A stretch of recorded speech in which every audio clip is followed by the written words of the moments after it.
કેરો પેલા થાકી જાય કે નહીં?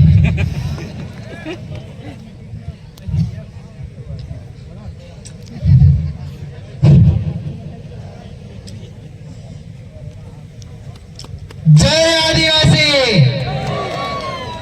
આવું નહીં ચાલે.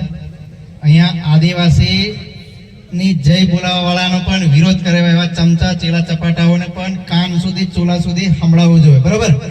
ફરી એક વખત બે હાથની મુઠ્ઠી વાળીને જય આદિવાસી, જય આદિવાસી, જય આદિવાસી, જય જોહાર, જય જોહાર. બોલો ભારત માતા કી.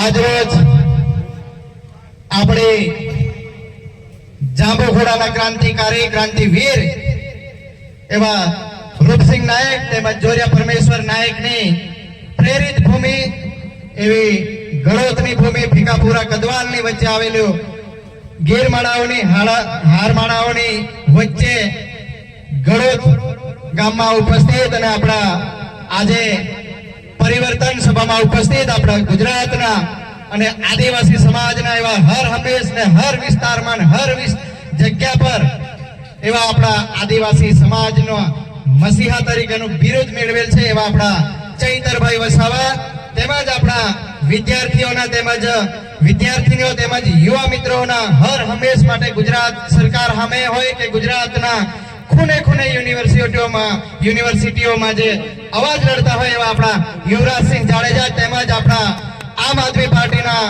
જિલ્લાના પ્રમુખ રાધિકાબેન રાઠવા તેમજ આપણા છોટાઉદેપુર વિધાનસભાના પ્રભારી શ્રી વિનુભાઈ રાઠવા તેમજ આપણી વચ્ચે મુકેશભાઈ બારિયા હોય, કદવાલ તાલુકાના નવયુવાન અને નવરચિત તાલુકાના નવયુવાન પ્રમુખ એવા રવિન્દ્રસિંહ બારિયા તેમજ આપણા બાજુના તાલુકા અને બાજુના જિલ્લામાંથી અને પાડોશી જિલ્લામાંથી આવેલા આપણા ભરતભાઈ વાકડા જે હર હંમેશ બચુભાઈ ખાબરને પાણી પીતા કરી દીધા છે કોતરોમાં એવા આપણા ભરતભાઈ વાકડા તેમજ આપણી વચ્ચે ઉપસ્થિત એવા પર્વતભાઈ તેમજ નામી અનામી કાર્યકર્તા અને આપણા કવાટના એવા ભંગ્યા કાકા જે લાલ પાઘડી તરીકે બિરુદ મેળવેલું છે. હર હંમેશ એમને કોઈના બાલ ઉખડી જાય છે પણ એમની પાઘડી નથી કરતા એવા આપણા ભંગ્યા કાકા તેમજ મારી સાથે ટૂંક સમયમાં થોડા સમય પહેલા આપણી કવાટની એવી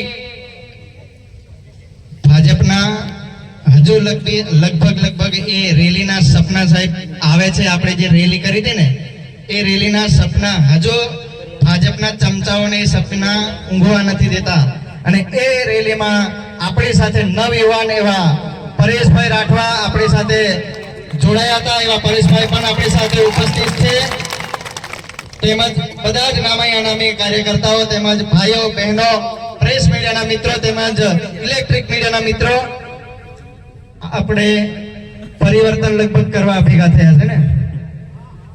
ચૈતરભાઈ તો પોતાના વિસ્તારમાં 2022 થી પરિવર્તન કરી દીધું છે અને ફરી પાછા કરવાના છે અને આપણા વિસ્તારમાં ટૂંક સમયમાં આપણે કોઈ ઘણા બધા વક્તાઓ છે મારી પાછળ પણ બોલવા વાળા તેમજ આપણે આપણા સમાજમાં કે વિસ્તારમાં કે જ્યારે પણ હોય ત્યારે આપણા સમાજની લડાઈ લડવી હોય કે રાજકીય લડાઈ લડવી હોય કે પછી કોઈ છોકરા છોકરીઓ કે વિદ્યાર્થીઓનો પ્રશ્ન લડાઈની વાચા આપવું હોય કે એ પ્રશ્નનું નિરાકરણ લાવવું હોય તો આપણે નેતાઓને હોદવા પડતા હોય છે. હોદવા પડે છે ને, હોદવા પડે ને. અને જ્યારે પણ આપણે હોદવા પડતા હોય ત્યારે કોઈના ફોન રિસીવ ના કરે કે